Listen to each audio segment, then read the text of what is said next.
short session. Let's go to Isaiah chapter 43, verses 19. I'll read it to you. For I am about to do a brand new thing. See, I have already begun. Do you not see it? This is from the New Living Translation. From the King James Version, behold, I will do a new thing. Now it shall spring forth. Shall ye not know it? 2 Corinthians chapter 5, verses 7. For we walk by faith and not by sight. Let's pray. Our gracious Heavenly Father, we want to thank you for your word that is given to us, Lord. Thank you, Lord, that your word is powerful, Lord Jesus. And we thank you that it is alive and it will do greater things in us, Lord. We thank you, Lord Jesus, Holy Spirit, that your presence is there. Speak to each one of us through your word. We give you all glory. In Jesus' name we pray. Amen. Most of us sitting here are parents. And when our children are very small, we teach them the names of different objects. We show them different objects, either from a picture book or we show it to them personally, and they learn to memorize the names of these objects. Similarly, we teach them how to respond to certain situations. For example, when you're about to cross a road, what do you do when you're about to cross a road? Slowly, children learn from their parents. They learn the names, they learn how to adapt, they learn how to interact as this. Similarly, have you seen the faces of your children when you give them something new? Suppose they get a new gift or a present. Children, how do you feel when you get something new? Hello, parents, are you not giving them anything new? Children, how do you feel when you get something new, a new gift, a present? Happy. I also feel really happy when I get something new. It can be a new phone, a new gadget, a new jewelry. I hope somebody is hearing this. Okay. Behold, I will do something new. Now it shall spring forth. Shall ye not know it? In Isaiah chapter 43, it tells about the deliverance from Babylon. It also tells us certain important points, such as the redemption of sinners by Christ, the conversion of the Gentiles, the return of the Jews. In the Old Testament, the word new is translated as kadhash. Kadhash means something bright, fresh, new. It refers to maybe new important events, new events.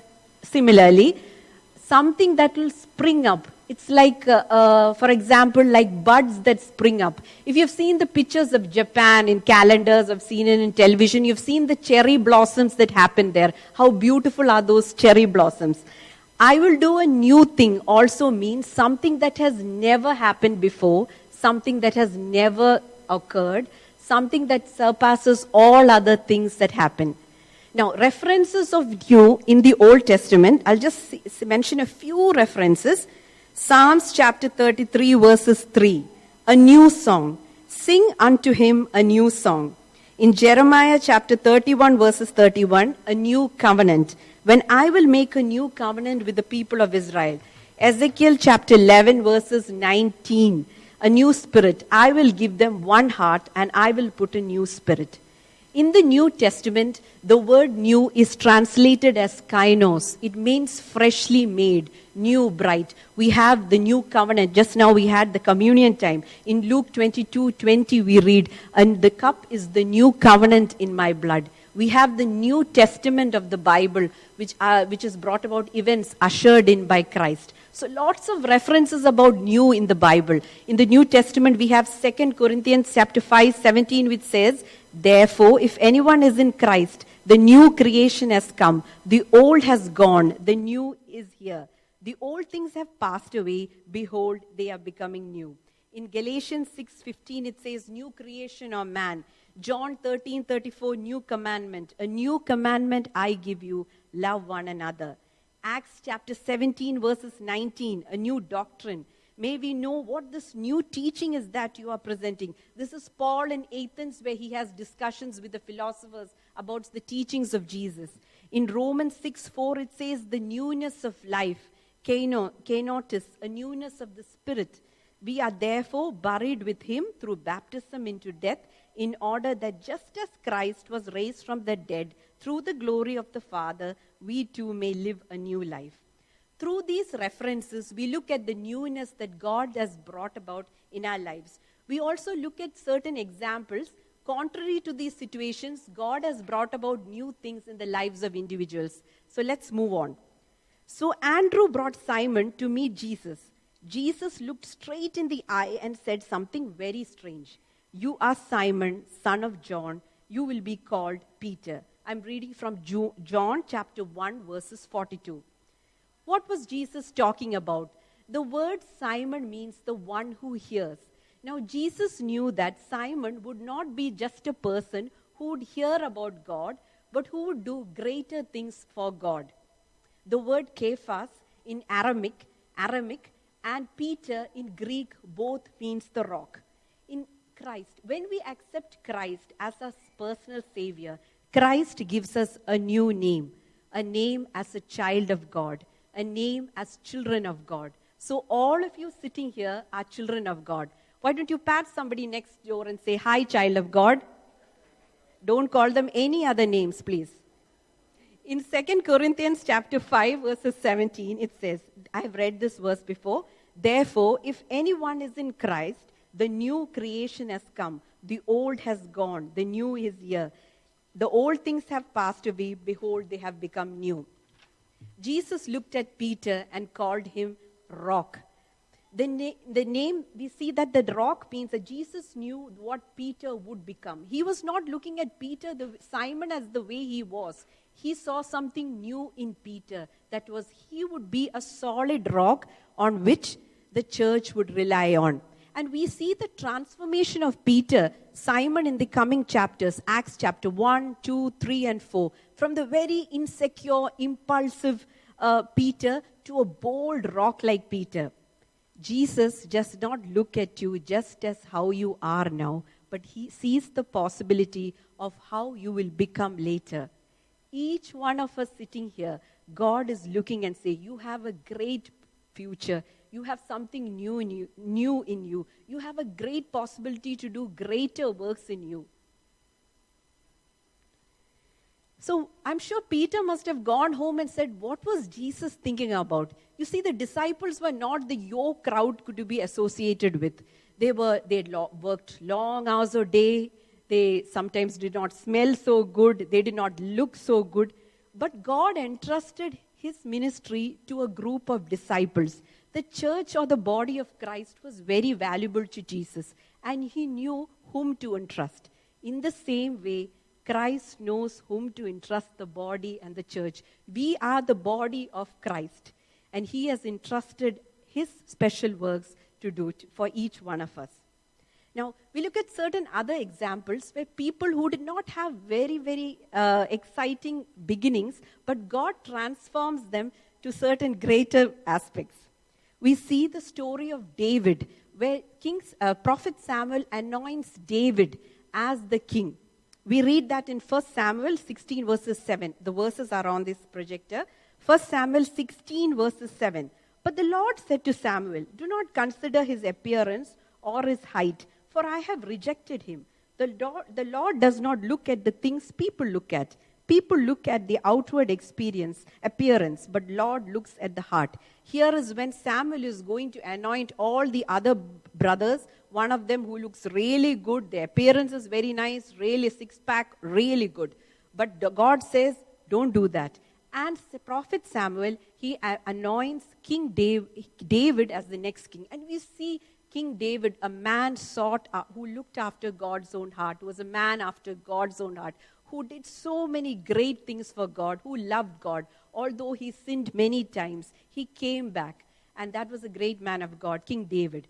Another thing we see when Moses sends out the spies to see the land, the promised land. We read that in Numbers chapter 13, verses 17. Numbers 13, 17. Then Moses sent them to spy out the land of Canaan and said, go up this way into the south and go to the mountains. See what the land is like, whether the people who dwell in it are strong or weak, few or many, whether the land they dwell in is good or bad. The spies came out with different versions, different perspectives of how the land was. But in Numbers 13 verses 30, we see, then Caleb quieted the people before Moses and said, let's go up to the mount, let's go up at once and take possession, for we are able to overcome it. See different perspectives, how people saw the same land, but they had different perspectives. In today's world, seeing everything is believing.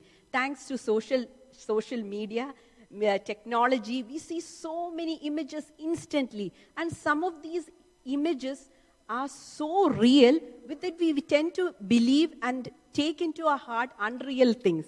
For example, there's a food, I don't know how many of you follow this, Food TV network, where you can make a muffins in 2 minutes in a microwave. Or you can make macaroni and cheese in 3 minutes in a cup in a microwave. And this looks so good that it will beat Olive Garden or cheesecake.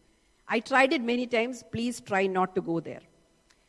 Okay. During the corona days, we always, including me, we would always see those figures. How many cases today? How many cases got better? How many said bye? And we would often think about it. What is the situation going to happen? Last year, I don't know. Let's be honest. How many guys did that? Look at the cases in Arab times and Kuwait times. Nobody. I thank God for this church. I really thank God. I really looked, okay? And what happens is our mind builds on with these perspectives that this is going to get worse. We are all going to get corona, something like that. Our perspective should not be the perspective of this world. Christ lives in us. So we should have the perspective of Christ in us, irrespective of the situation. What happens? The perspective of Christ should be in each one of us. We look at some more examples where we see the life of Moses. I'm not going to see many verses. I'm just going to go very fast. Moses. If you look in today's world, Moses was quite insecure. He was abandoned at his childhood. He had anger issues. He had problems in relating with people. Yet God chooses him to lead the Israelites out of Egypt. He was given the 10 commandments. He fed the people, looked after, was a superhero for them. But Moses was not like that. We read in Exodus chapter 3, 10 to 12. So now I go. I'm sending you to Pharaoh to bring my people, the Israelites, out of Egypt. But Moses said to God, who am I that I should go to Pharaoh and bring the Israelites out of Egypt? And God said, I will be with you, and this will be the sign to you that it is I who have sent you. See the transformation, something new God has brought about in the life of Moses, irrespective of all the limitations that he had. What a wonderful thing our God did for Moses. As we read on, we look at Paul, who was known as Saul, who persecuted the church, who hated the church, imprisoned the Christians, and did all sorts of mean things to them. But God transforms Saul into Paul. And we see that in Acts chapter 9. Acts chapter 9 verses 3. And as he neared Damascus on his journey, suddenly a light from heaven flashed around him. He fell to the ground and heard a voice say to him, Saul, Saul, why do you persecute me? And we see the transformation of Saul into Paul. And after he gets transformed, Paul immediately starts preaching about Jesus. When he is not preaching, he goes around planting churches. When he is not planting churches, he becomes a father figure to many people. And he writes so many letters to the church. And he has written almost 13 letters to the churches. Transformation of Saul into Paul. Another example I want to tell you is about Lazarus. Lazarus come forth. A story so dead. It's so true, it's almost dead. It is the end of the story. But remember, it's not the end till God tells it's the end. We see that in John chapter 11, verse 38 to 53. Jesus, once more, deeply moved, came to the tomb. It was a cave with a stone laid across the entrance. Take away that stone, he said.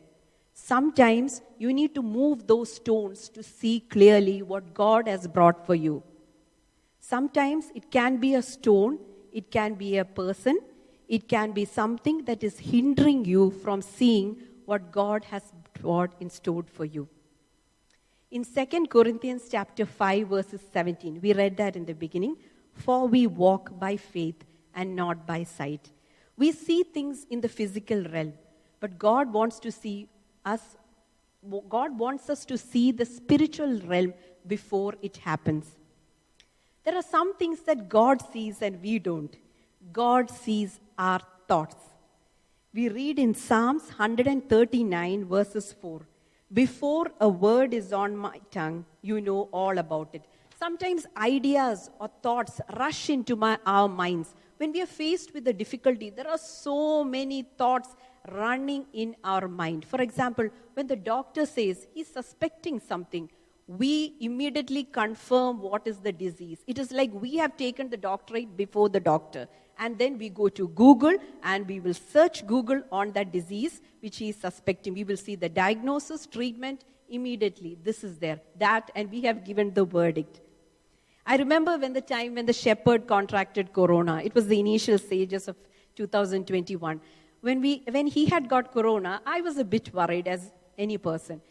But after a few days, when he was recovering, Johnny got it. Johnny lost his taste and smell. And I was battled with a lot of thoughts in my mind. What is going to happen? How am I going to treat him? Where will I go? I have elderly parents with me.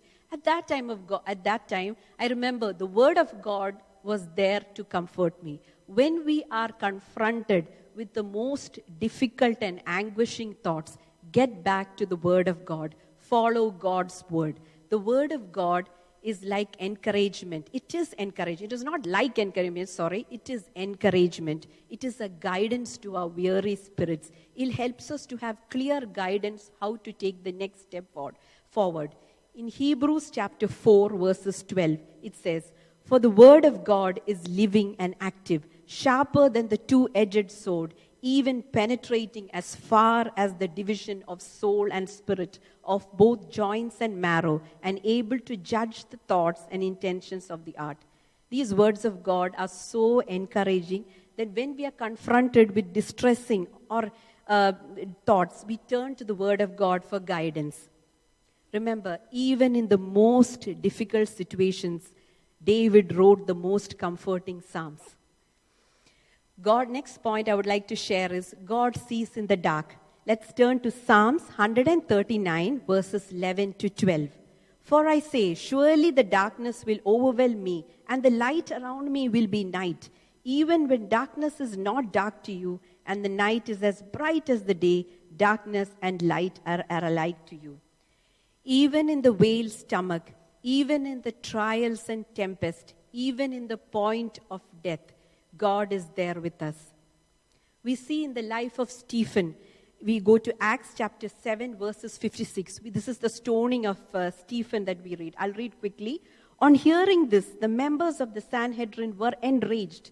They gnashed their teeth at him, but Stephen, full of the Holy Spirit, looked intently into heaven and saw the glory of God and Jesus standing at the right hand of God. 'Look,' he said, 'I see heaven open and the Son of Man standing at the right hand.'" When you are confronted with the most difficult, anguishing, terrible situations, when you look up, you will see the Son of Man standing there right at the right hand, for he is fighting for you. He is there with you. When we look at the life of Elijah, I think last week, if I'm not mistaken, or 2 weeks back, we learned the story at KOL. Elijah, when he was threatened by King Ahab and Jezebel was planning to kill him, Elijah ran away. And we see our God here who allows Elijah to rest, who feeds him. And after Elijah had rested for a little while, our God goes near him and answers all his complaints and tells him in a very calm and comforting voice, "You are not alone, I am there." What a great God who we have with us. Burnout is always there in everybody's life, but it's not permanent. Burnout is not permanent. At those times, we were tempted to believe things that are very, very distressful. At that time, let's look to God and look after ourselves spiritually, physically, and get back into the game. Next point I would like to share is God sees our paths and our future. Proverbs chapter 5, verses 21. "For the ways of everyone are before the eyes of the Lord, and He observes all His paths. Some roads we travel make no sense. Sometimes we wonder, why are we on this path? What is our future? For those who have traveled to Munnar or Kodaikanal or Ooty, we go across these winding roads. We keep going, hairpin bounds, winding roads. You don't see the top of it. It's mostly covered with mist. But we keep going on that around and round the mountains. And sometimes we see cars coming very close and then only we see. We don't see the big picture. But we have a God who sees the bigger picture in our lives. He sees the aerial view. As if you're on an aircraft, you can see below. You have a beautiful aerial view. We thank God for our God who has an aerial view of our life. We are not alone. We read that in Deuteronomy chapter 31 verses 8, where Moses is telling, the Lord is the one who will go before you. He will be with you. He will not leave you or forsake you. Do not be discouraged. God will walk beside us. Sometimes we might slip. Sometimes we might fall. But He is always there right beside us to pick us up. Next point is, God sees the spiritual realm. Ephesians chapter 6 verses 12. For our struggle is not against flesh and blood, but against rulers, against the powers, against the world forces of this darkness, against the spiritual forces of wickedness in these heavenly places. God sees the spiritual realm superimposed in the physical realm as one. Sometimes in our life, we often wonder, we face so many problems which are quite repetitive in our families. For example, we see generational diseases coming after one generation to another. We have certain issues that are followed generation to generation. When we are faced with such problems, the Holy Spirit will remind us that these things are caused by spiritual causes, sometimes spiritual effects. And the Holy Spirit will ask us, will intercede, and we have to cast away all this in Jesus' name. God sees His own, the next point. For the eyes of the Lord roam throughout the earth so that He may strongly support whose heart is completely His. 2 Chronicles chapter 16 verses 9. The cross on which Jesus was crucified was a symbol of shame to many, but to Jesus it was a symbol, a greatest gift to mankind. And because of that, each one of us are sitting here. Jesus endured that cross. Jesus endured that pain and shame. And through this, now we are celebrating the communion. We remember the sacrifices our Lord has made for us. God is there with us, right beside us. Even though when we don't see God alone, He's not ignoring us. He's right beside us. Now you see the things that God sees and we don't see? Yes, God sees our thoughts, God sees in the dark, God sees our path and our future, God sees the spiritual realm, and God sees His own. That's my favorite. God sees His own. To see things like God sees, how can we see that? One simple thing is persistent prayer and constant proclamation. These are two sides of a coin that we have to do. In 1 Thessalonians chapter 5, it's 5 verses 17, it says, pray without ceasing. Yes, we have to pray continuously. At the same time, we have to proclaim things. As children of God, as Christ is in us, we speak what Christ wants to speak in these situations. We are the mouthpiece. We are God's ambassadors to speak things that happen in our lives. I remember Shepherd keeps telling me that. Speak it out, speak for things to happen. Persistent prayer and constant proclamation. Another point is, how can we see things how God wants us to see? We ask the Holy Spirit to exercise our faith, to develop our faith. Without faith, it is impossible to please God. Just like we need exercise to strengthen our muscles and abs and be all fit, we need to exercise our faith to see the impossible possible. For example, we remember the blind beggar in Luke chapter 18 verses 35 to 43. And when he asked for his sight to be restored, Jesus responded, have sight, your faith has saved you. Also in the healing of the centurion's servant, we see that in Matthew chapter 8 verses 5 verse 13. When he announces, amen, I say to you, in no one in Israel have I found such faith. God is so pleased with our faith. When we exercise our faith, things move.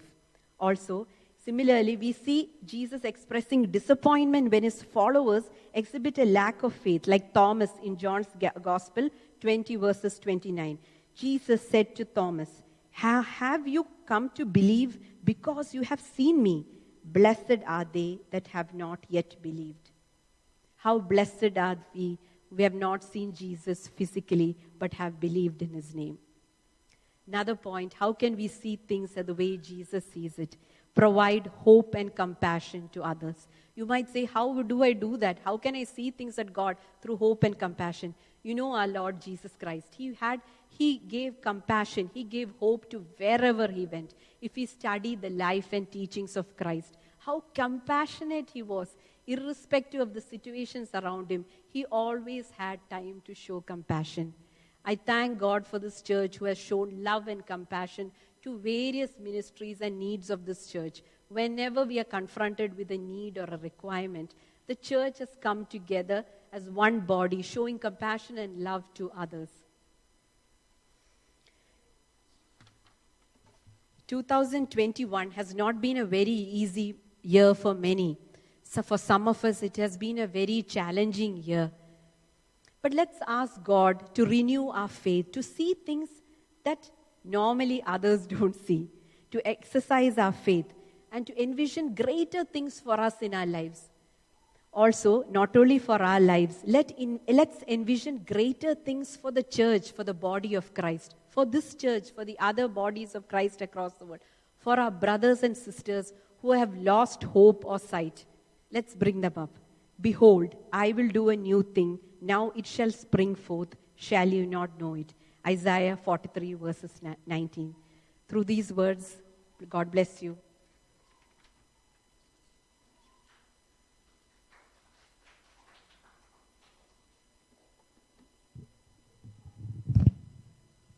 Amen. Praise God. All right. God sees something new, isn't it? When Samuel looked at David, Samuel saw a Manuni. But when God looked at David, God saw a king. Right? When the 12 spies, 10 of them saw the promised land, they saw how small they were. But Joshua and Caleb, when they saw the promised land, they saw how big the fruits are, how big the land is, how blessed the land is. When Mary and Martha saw the tomb, they saw the rolled stone end. But when Jesus saw it, he saw new life. Amen? It's a new thing that God sees. And our Holy Spirit is reminding you and asking you today, what is it, the weakness that you see in you? What is the weakness that you see in yourself? Stammering like Paul? Or like Moses? Do you see someone shy? Someone timid? Do you see yourself fat? What is the weakness that you see? Do you see yourself useless? Do you see yourself not competent to do the job? If that is what you're seeing in yourself, the Holy Spirit is reminding you, give it to Jesus, because he sees something else. He sees you a victor. He sees you successful. He sees you prosperous. He sees you great because he sees you in himself, in yourself. When God looks at you, when the Father looks at you, he sees Jesus in you. Amen? You are created in the image of God. How many of you believe that? You're created in the image of God? We are all created in the image of God. If we are created in the image of God, then there's nothing that can stand against us. Amen. So praise God. Let us learn to see something new. You know, like Preta started with the fact that we're all parents here. Most of us sitting here are parents. We all have children. And when you see certain things our children does, you might think, this guy is smart. This guy does this. He's mischievous. So he might be a real salesman or a politician. Or, you might imagine certain things in your mind of your children of, wow, these characters are there, I see that. But the child doesn't see it. The child doesn't see that. But you can see it. And you hope and aspire that the child will grow up to be that. But you see certain things in a child that child doesn't see. In the same way, God sees things in you that you don't see. He has a plan for you, a great future for you, of something to prosper you. Amen? Amen. So what do we see? What do we see? Let us make it a practice to see from God's perspective. Amen? Shall we all stand together? Shall we all stand together? And close our eyes and ask the Holy Spirit to show you the weaknesses that is really clouding your mind. What is a weakness? What is that which is troubling you? What is that which is troubling you? Which is keeping you away to your fulfillment of what God has for you? If whatever it is, I want you to give it to Jesus. Cast your burdens upon Him. Let us cast these burdens upon Him. Let it out unto His feet. He's here right now. Let it unto His feet. And now I want you to start imagining yourself the way God sees you. Someone who's a king. Someone who's got life. Someone who has given you promises of the promised land. It is great and amen. Amen. Hallelujah. Thank you, Jesus. Thank you, Holy Spirit, for speaking to us, Lord. Thank you for speaking through Preta, Lord. Thank you for the wonderful word you've given us, Lord. To have your perspective, to see like how you see things, Lord. Amen. We praise you, Lord Jesus. And Lord, today we want to give all of our weaknesses, Lord, whatever it is, our weaknesses, our shyness, our timidness, our insecurities, our weaknesses, our sicknesses, of the lack of what we have, Lord. Maybe it's a lack of knowledge that we have in something that we're doing. But we want to give up those lackness. Maybe we don't see ourselves as anything useful to society. But we want to give it up to you, Lord. And Lord, show us your perspective. Show us how you see us, Lord. Thank you, Master. Thank you for making us strong. Thank you for making us well and full and anointed, Lord. Thank you, Jesus. Thank you for this wonderful time you've given us. We bless you. As we depart from here, Lord, show us more of your ways, Lord. Show us more of your ways, Lord. Thank you. Thank you, Jesus. We bless you. We love you and we give you all the glory. In Jesus' name we pray. And the church said, Amen. Amen. Shall we receive the benediction? The Lord bless you. The Lord keep you. The Lord give you peace. The Lord lift up His countenance upon you and be gracious to you. May the love of the Father, the fellowship of Lord Jesus Christ, the love of Jesus Christ, the grace of our Lord Jesus Christ, and the fellowship of the Holy Spirit be with each one of us and in the days to come. And everybody said, Amen, amen. God bless you and have a wonderful week and see you next Friday. Bye-bye.